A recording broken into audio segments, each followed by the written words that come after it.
Following is a technique consisting of 6 points which I have personally found of great helpfulness in reducing the tendency of fume and fret. I have suggested its use to countless people who practice it and find it of great value. Number 1. Sit relaxed in a chair. Completely yield yourself to the chair, starting with your toes and proceeding to the top of your head. Conceive of every portion of the body as relaxing.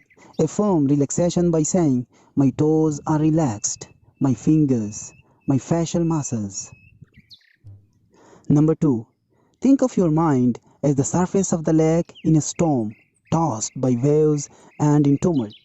But now the waves subside and the surface of the lake is placid and unruffled. Number 3. 2 or 3 minutes thinking of the most beautiful and peaceful scenes you have ever beheld, as for example a mountain at sunset, or a deep valley filled with the hush of early morning, or a woods at noonday, or moonlight upon rippling waters. In memory relive these scenes. Number 4. Repeat slowly, quietly, bringing out the melody in each, a series of words which express quietness and peace, as for example tranquility. Say it very deliberately and in a tranquil manner. Serenity, quietness. Think of other such words and repeat them. Number 5. Make a mental list of times in your life when you have been conscious of God's watchful care, and recall how, when you were worried and anxious, He brought things out right and took care of you.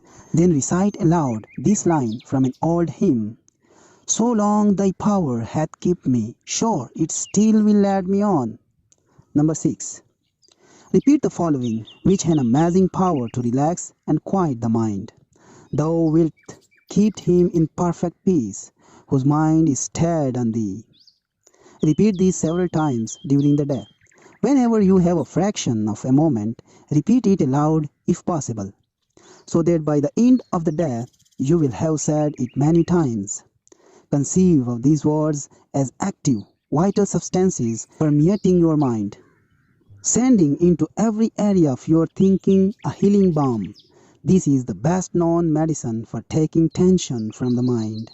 As you work with the techniques suggested in this chapter, the tendency to fume and fret will gradually be modified in direct proportion to your progress. Heretofore drawn off by this unhappy habit will be felt in your increased ability to meet life's responsibilities.